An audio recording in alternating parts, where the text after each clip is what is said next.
Attention, cette émission est laissée à la discrétion de l'auditeur. Les propos et les opinions peuvent choquer.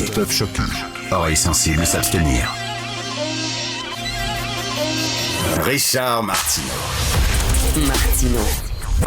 Un animateur pas comme les autres. Richard Martineau. Bon lundi, ma gang de malades.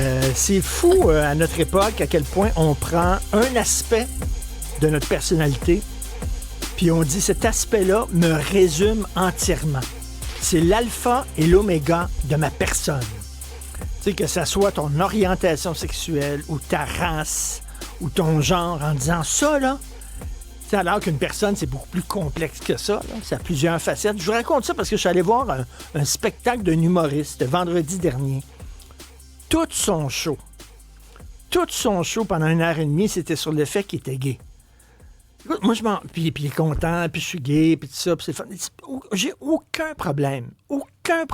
Super. Mais comme après 15 minutes, je me disais, as-tu autre chose à dire? T'as l'air un gars intéressant, t'es allumé, j'aimerais ça connaître d'autres aspects de ta vie. Mais ce n'était que ça. Et si c'était quelqu'un qui était végétarien, mettons, puis qui ferait un show pendant 1h30, je suis végétarien, c'est le fun d'être végétarien, vous devriez être végétarien, je suis végétarien, puis il y a des amis qui trouvent ça bizarre, je suis végétarien, mais je suis végétarien, puis moi, là, après 15 minutes, je dirais, non, Christy, OK, t'es végétarien, check. OK, c'est check. Je pense qu'on a compris la patente, OK, t'aimes les légumes, OK, et maintenant, quoi? C'est pas parce que je suis homophobe, absolument pas. Mais des gens qui prennent un aspect de leur personnalité puis qui étirent ça sur 1h30, je trouvais taboire. Un show complet d'un gars qui dit « Je suis hétéro. Je suis hétéro, moi je chante des filles, j'aime ça, je suis hétéro, puis toute ma gang de chums hétéro, puis on a tous des hétéros, toute la gang, puis ça. » Je dirais « Taboire, OK, correct, check, on a eu le mémo, et maintenant, and now for something completely different. » En tout cas, bref, je trouve que c'est très symptomatique de notre époque où on prend un aspect d'une personnalité et on dit, voici, ça résume la personnalité au complet. Il y a quelques années de ça, je suis allé à Paris, je suis allé visiter Notre-Dame avant qu'elle prenne en feu. Et dans le fond de Notre-Dame, il y a une petite chapelle et on exposait un clou de la croix originale. Alors, il n'y en avait même pas 4, là. Parce que les 2 pieds étaient cloués ensemble par le même clou. Hein? C'était pas un clou par pied. Donc, il y avait un clou main droite, un clou main gauche, puis un clou pour les 2 pieds. Et là, c'était un des 3 clous. Et quand j'ai vu ça, je suis parti à rire en disant, je suis convaincu que si je fais le tour de toutes les églises du monde et que je compte le nombre de clous qui sont censés provenir de la croix originale, je pourrais me construire une maison. Je suis convaincu, je pourrais me construire une maison de 11 étages. Avec toutes les... Je vous raconte ça parce que notre ami Maximile Sayer est allé à New York. Il est allé visiter le Metropolitan Museum qui est absolument magnifique. Et qu'est-ce que tu as vu, Maximile, là-bas?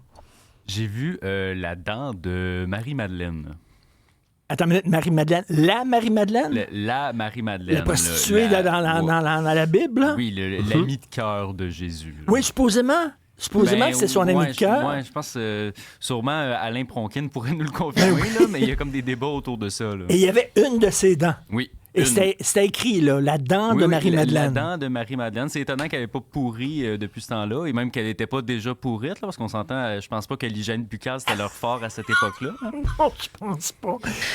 Mais tu sais, là, c'est il y a 2024 ans. Oui. Hein? C'était l'an 0, ça.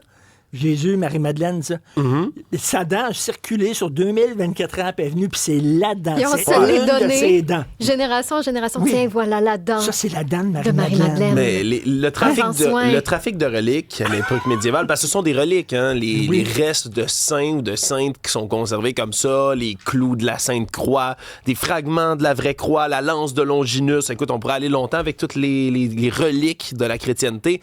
Le problème, c'est qu'il y en a comme 4-5 copies, comme tu le dis, là, de chaque, à toutes sortes d'endroits, parce que n'importe qui voulait faire un peu d'argent à l'époque médiévale disait « Hey, je reviens des croisades, j'ai vu un bout de bois, c'est le morceau de la croix! » Tu le ramènes, puis tu le vendais extrêmement cher à l'église. Comment tu peux prouver que c'est la dent de Marie-Madeleine? Ben, tu peux pas, mais toutes les municipalités médiévales, à l'époque, devenaient extrêmement prestigieuses d'avoir chez eux ou chez elles un morceau comme ça de la chrétienté, ce qui faisait en sorte qu'il y avait des pèlerinages. Les gens venaient jusqu'à la ville pour essayer de voir, de toucher cette relique-là pour guérir une maladie, sauver quelqu'un. Tu prenais un verre, puis il dit « Viens-t'en.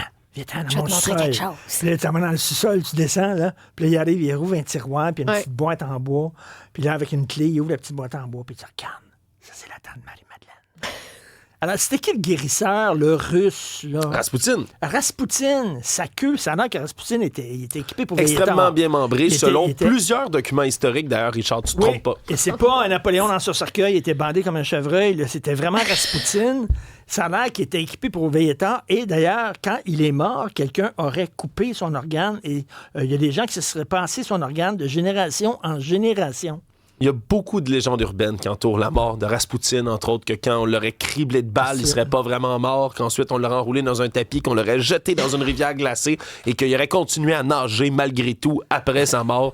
Je veux dire, On aime ça, les légendes, Oui, pareil. oui. Ça nous amuse. L'humanité adore les légendes. T'imagines, peut-être dans 3000 ans, il y a quelqu'un qui dit Viens-t'en, c'est la dent d'Alexandre Moranville-Ouellette que j'ai. C'est une de ses dents. Honnêtement, si je pouvais Son dans long mon d'orteil. si je pouvais dans mon testament demander à ce que mes restes soient utilisés comme reliques pour la chrétienté, je le ferais. Honnêtement, là, avoir mon crâne quelque part dans une église vraiment étrange, en train de regarder le monde qui prie, ça me ferait plaisir. En parlant d'église, je vais me retenir pour ne pas se lancer quelques mots d'église à cause de deux affaires. Le REM est en panne ce matin. Le REM, il est tout le temps en panne, soit pendant les tempêtes Oui. ou alors à l'heure de pointe. Un ou l'autre. Et là, on nous dit, moi, je suis allé, parce que j'écris là-dessus ma chronique dans le Journal de Montréal, demain, c'est sur le REM, et je suis allé voir ce qu'on disait du REM à l'époque quand on a annoncé le projet.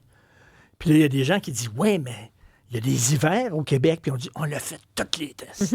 On a testé en Norvège, au Danemark, en Sibérie occidentale, dans les pires conditions. Vous allez voir que ça va rouler, le REM. Mais- Ben, Ça roule, mais au ralenti aujourd'hui, Richard. roule au Et on ralenti. cite un problème d'aiguillage. Est-ce Ben que c'est oui. lié à la Ben neige? oui. On ne sait pas, mais tout ça pour dire que la fréquence des trains depuis ce matin est estimée à peu près aux 20 minutes. Là. Donc, c'est vraiment un ralentissement qui est considérable. problème d'aiguillage, toi.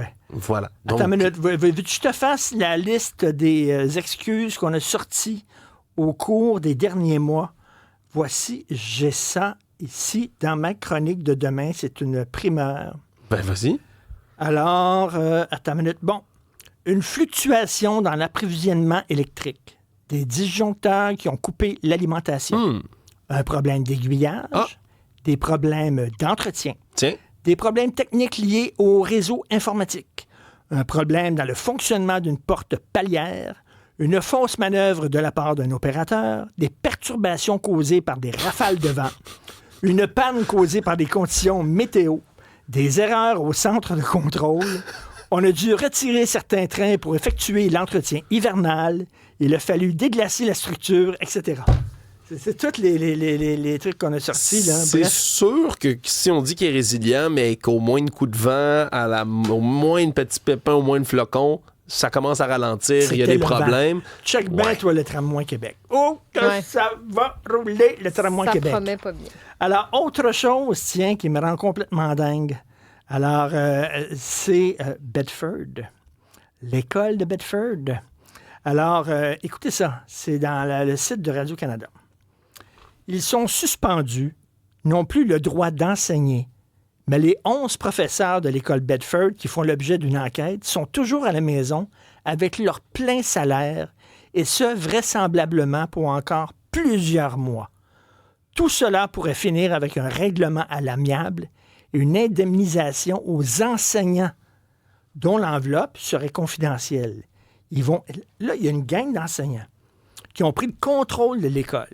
Ils ont dit le cursus là, qu'on nous impose au ministère de l'Éducation, prenez-le, roulez-le serré, puis fourrez-vous-le dans le cul. On s'en fout.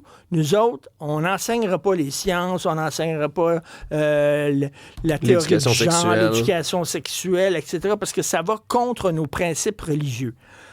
Il y a eu une enquête, il y a eu 11 profs de suspendus. Ils sont payés plein salaire. Puis attends une minute, ils vont avoir une enveloppe d'indemnisation quand ils vont perdre leur job. Ça, c'est au Québec. Ça, au Québec, Benoît le dit souvent, sacramouille, il n'y a pas de conséquences. Et ça durait depuis 2017. On est en 2024. Pendant 7 ans, ils ont pris le contrôle de l'école. Pendant 7 ans, leurs élèves n'ont pas eu le genre d'éducation qu'ils auraient dû avoir. Et sacramouille. Puis ils sont... Oui, sacramouille. Mais c'est ça qu'il dit. Moi, je dis Saint-Ciboire.